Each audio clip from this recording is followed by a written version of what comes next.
Welcome to Fitzanne's Property Exchange, hosted by Scheltema, designed to keep you informed and captivated about the South African residential property market. Subscribe to our channel today and enjoy conversations with some of the most influential, innovative, and interesting industry experts, stakeholders, and scheme executives as they render input in today's property market. Hi, good day. I'm Scheltema, the CEO of Fitzanne Estates, and once again, welcome to our property exchange. Gentleman I'm speaking to today needs no introduction. It's the learned and very handsome Dilen Heerschop. Dilen Heerschop attended the Northwest University, and during his period of studies, he attended an exchange program at Erasmus University Rotterdam, participating in the International Maritime and Transport Law program. Upon completion of his studies abroad, he obtained his LLB cum laude, whereafter he enrolled and successfully obtained his master's degree in estate law at the Northwest University. He is currently employed at Schuler, Heerschop and Pinaar Incorporated Attorneys, specializing in the property law, including the law pertaining to community schemes. And today, our subject is dreary, that is of deceased estates, but very necessary to talk about. So welcome, Dilen. Very nice to talk to you again.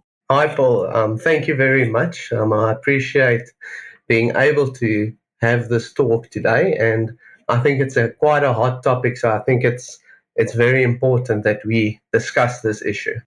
Okay, so let's kick off. What happens when an owner of a sectional title or a homeowners association unit, when they pass away? For example, an owner living in a unit dies. He has a will leaving his property to a beneficiary like a child. Where does that leave the community scheme? Well, so this is actually a great starting question.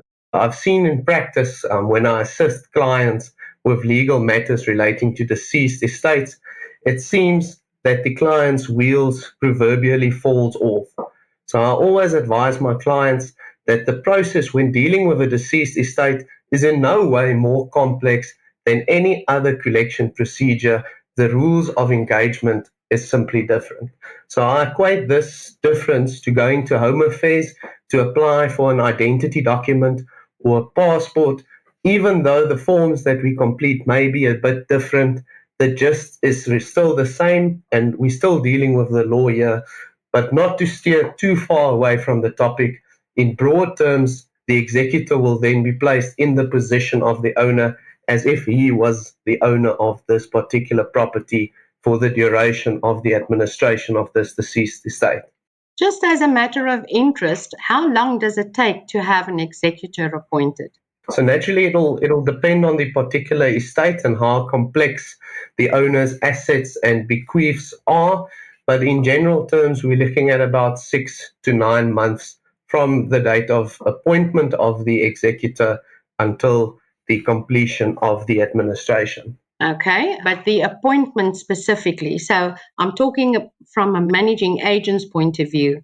If we need to make contact and inform them of levies to be paid, how long does it take for the administrator to be informed who is appointed as executor of a deceased estate? So what I can tell you is it'll depend on the context of the will and who's now appointed to be this executor by way of the wishes of the deceased. But it is as simple as completing a few documents, lodging those documents with the master of the estate, at which instance you would obtain a letter of executorship or letter of authority, and in so doing you would then be appointed as the executor of the deceased estate. Okay, so what are the duties and responsibilities of the trustee or executor as appointed by the master of court? So in general terms, the executor takes control of the estate of this deceased. And what does this mean? So he simply facilitates the transfer of the estate by firstly settling all of the liabilities and debts, and then thereafter transferring this ownership of the assets to the respective heirs as and when advised by the deceased in either his will or by the rules of intestate succession. Okay, so this includes the payment of all liabilities, if I might call it that. Yes. Okay, so on the levy side and the deceased estate that still remains responsible for payment of levies, if this account gets into arrears until the affairs are settled of the deceased estates, may the community scheme, either sectional title or HOA, continue to charge interest or collection fees on this account? Yes, as a levy contribution is seen as a debt due and payable on a monthly or 2 monthly or yearly basis, whatever the particular rules of the scheme may dictate, if those amounts are not paid on the due dates, they remain entitled to levy any interest on such arrears. Okay, I actually received a letter quite recently from an executor stating that the estate is not responsible for those payments. So they were wrong. Yes, no, they were definitely wrong. As I've mentioned, and this is the interesting part, and I think this is the common misconception that we need to address in this interview, relates to the fact that some people are of the view that the moment that there's an executor in play, that there's nothing that we can do until the administration is finalized, in the sense of we will have to wait until the end of the administration to receive our payment. But this is not the case. In fact, the trustees are duty bound, or the directors of a homeowners association are duty bound to enforce the proper and prudent payment of levy contributions. So if these accounts are in arrears, these scheme executives are entitled to proceed with legal action in the normal course. Naturally, where the difference comes in when we're dealing with deceased estates is we cannot cite the deceased. I mean, he's not in existence anymore, for lack of a better word, but we will have to then cite the executor of the deceased estate when we wish to take on these legal battles if payment does not occur timeously. Okay, so in other words, legal action can be instituted if there's a situation of non-payment. Good to hear. Yeah, and we especially see these types of legal action being instituted the moment when the executor takes quite some time to try and administer this estate. I know we're dealing with aspects of prescription and all of these types of things. So sometimes it is definitely in the scheme's interest to institute legal action in the meantime, whilst this particular executor is not attending to the necessary payments. Okay, so your recommendation is start with action if there's no reaction. Yes. Okay. All right, let's talk about proxies. Say, for example, an annual general meeting of this community scheme is being arranged. Is it only the executor that is entitled to attend the meeting? Okay, so in general terms, what we need to understand is the moment when an executor is appointed, he or she is placed in the position of the owner, which means this executor is then entitled to all of the rights which an owner may have. Okay, so they can also give proxy. Yes, so they've got the right to attend, participate, vote, and should they feel the need, they've also got the right to provide a proxy to whomever they deem fit. Okay, can I also, by example, mention what happened a few months ago? At an annual general meeting, we had one of the owners being a deceased estate, and his brother apparently had a proxy, but the brother was not mentioned as the executor of the estate. And this brother transferred the proxy to one of the other members. And there was quite a hubbub of whether this is permissible or not. And I was told that you cannot rule from the grave. So even if this proxy by the owner was instituted prior to his demise, that falls away once he's passed away. Is that true? Yes, so what we need to understand is the moment that this deceased now passes away, all of these rights fall within the administrator or the executor's hands. And as such, we can consider it by way of example. Let's say a property has been sold. It's similar to try and say that the seller is still entitled to an extent to issue a proxy, which is simply not the case. So the moment that someone passes away, that falls within the competence of the executor, and only the executor is then entitled to issue proxies to that effect. Okay, all right. So for all practical reasons, the brother that subsequently transferred the proxy to another owner was not legal. No, and then we're also dealing with transferability of a proxy, which is a whole other can of worms that I don't think we intend on opening today, but that's even more difficult as opposed to this. All right.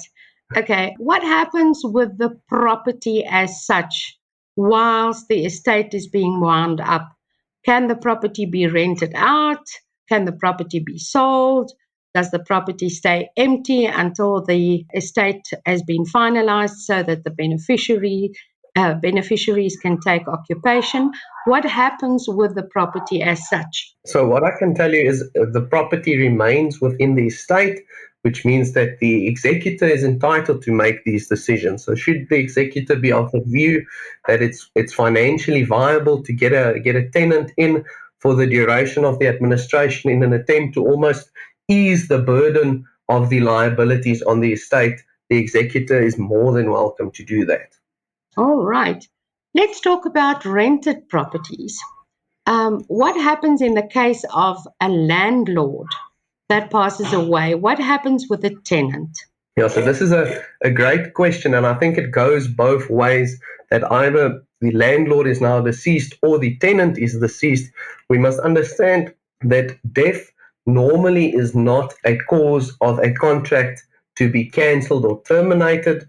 We will have to have insight into the particular lease agreement at that point, but it's not a general or common term to have such a form of cancellation, but it simply means that the contract will continue to proceed, and then dependent on who has deceased, whether that's now the landlord or the tenant, the executor will then fall into the position of this landlord or of this tenant and make all of the decisions and have all of the rights associated with being a tenant or being a landlord.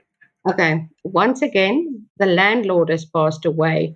Can the beneficiaries of the landlord's estate give the tenants notice whilst there is a valid rental agreement in place? So what I can tell you is, again, this falls straight under the competence of the executor, which means only the executor is capable of making this decision.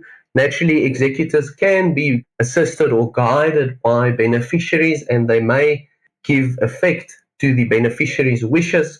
But again, ultimately, the executor would have to be the person to give notice, or any agent of the executor. Okay, I understand that, but if an existing lease agreement, if the tenant has just moved in and there's a year lease signed, can the executor actually take the decision to terminate the lease agreement prior to its expiry date? Yes, so they may do that, but then they need to be cautious about early termination situations where the tenant can possibly have a damages claim as a result. But the unfortunate reality of the situation is that the executor has these rights when dealing with a contract, and should the executor deem it necessary to inform the tenants that they need to vacate the premises, they are entitled. And I think this problem would arise in most circumstances where the beneficiary actually now wants to reside in this unit, and as such, the executor would then have to take the steps to ensure that vacant occupation is provided to the beneficiary at the end of the administration process. Okay.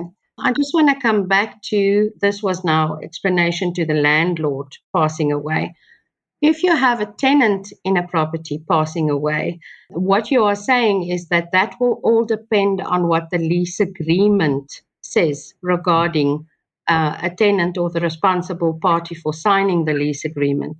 That would depend on what is stipulated in the lease agreement. Yes, so my advice to any client when dealing with a contractual relationship is that the start of determining what the rights and responsibilities and entitlements are is to consider the actual content and wording of the lease agreement. So yes. All right. Okay, you have mentioned this before. Perhaps just clarify this again. Exactly how long does it take to wrap up a deceased estate? So again, as I've said, this comes with a big if, and that if is it'll depend on the complexity of the administration process. I've seen a lot of estates where they bequeathing stuff to trusts, they bequeathing assets into companies, and this whole complex situation. But when considering I would probably say the best case scenario, we're looking at 6 to 9 months to try and administer this estate. Just as a matter of interest, if it is an insolvent deceased estate, what happens with payment of arrear levies or rent? So what would happen is they would wound up the estate, which would mean the executor would have to, we call it in legal terms, liquidize all of the assets, which means basically selling all of the assets and turning them into a monetary value. And then they would consider the amount of liabilities. And then depending on the liabilities, they would then, in proportion to what assets were available or what monetary amounts were accumulated, they would have to then, in proportion, distribute that to all of their liabilities. So it may have the effect of having an instance where partial payment would be received. But luckily for us in the community scheme game, as a prerequisite to the transfer of any property, one would have to obtain a clearance certificate. So this cents in the rand would not apply to us, as the clearance amount would have to be paid prior to us affecting transfer, or the association or the community scheme consenting to such transfer of property. Okay, that actually links to my next question. That is now the role of the managing agent. How can a managing agent assist in this situation? What is their role, obligation, duty, and responsibility? So I think the best starting point in this instance is to have a clear line of communication with the executor. I think it's easier if we can discuss all of these aspects with the executor and provide him, for example, with the levy statements or with notices of any meetings that may occur, and all keeping him updated with all of the developments in the scheme, because I think that's just going to make the administration process a bit easier and assist the executor with finalizing the situation. Because I think at the end of the day, we would then have to cater for the funds that we would need to receive as a result of the transfer of the immovable property. Okay, and then last but not least, what is the best advice that you would recommend to trustees when it comes to deceased estates within sectional title scheme or any community scheme for that matter? Okay, so as I've mentioned, the amazing thing, and it might be in a very morbid circumstance, but the amazing thing about administration of deceased estates is that a transfer of the immovable property is going to occur. The unfortunate part, however, is we're not sure when this is going to occur, and we're not sure whether or not the executor is going to effect payment on a month-to-month basis.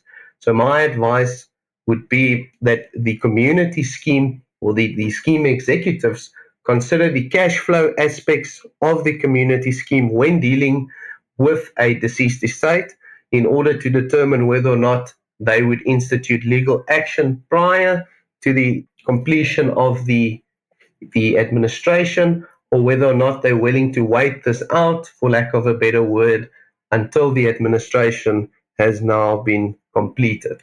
Because this may affect the cash flow, and there's definitely mechanisms that we can have or implement to deal with these issues. Okay, we actually sit with a few situations, not that much, two or three, where we have, after a period of at least 6 to 12 months, have not been notified of who the appointed executor are. Where would we obtain information like that? Yeah, so what I can tell you is the first thing is that this executor is appointed by the master, and a master's reference number would be issued. So the best place to start your search for whom the executor may be would be at the Master of the High Court, because they do have a record of the appointed executors, if any. Great stuff. Dilen, I surely know now more than I did before. Thank you so much for this valuable information. And we are definitely talking soon. I would like to know, Dilen, if my clients, my listeners would like to get hold of you and obtain more information, where do they get hold of you? Well, that's perfect. So, as you've mentioned, as from Schuler Heerschop Pienaar Attorneys, or SHP Law in short, I know we've got a lot of surnames in our law firm, which is quite interesting. But how they will be able to get a hold of me is on the telephone number, which is 011 763 3050. And then also my personal cell phone number is 079 522 4241. Well, I'll also just like to take this opportunity to thank you to be a part of these podcasts. I think it's really wonderful and dynamic that you're taking the time to try and ensure that scheme executives are educated. And the best thing for me is the fact that this has almost now become a household podcast for me. I can't wait each and every time that you release a new video. And I think this is also appropriate to just mention, I absolutely loved your previous podcast about investing into sectional title living. And I think it's really important for listeners to go and have a look and have a listen into that podcast. It really provided some wonderful insight for me as well. Wow, Dilen, thank you so much for that. It is good to hear. We will definitely provide you with more information. Ladies and gentlemen, thank you so much for listening, and we will talk again soon. This was Fitzanne's Property Exchange, hosted by Pearl Scheltema. Not only do we keep you informed on the very latest in the property industry, we also empower by expanding your knowledge base. Make sure to visit www.fitzanne.co.za to find out more about sectional title scheme management, letting, sales, and trustee training. Remember to subscribe to our channel and follow us on all our social platforms.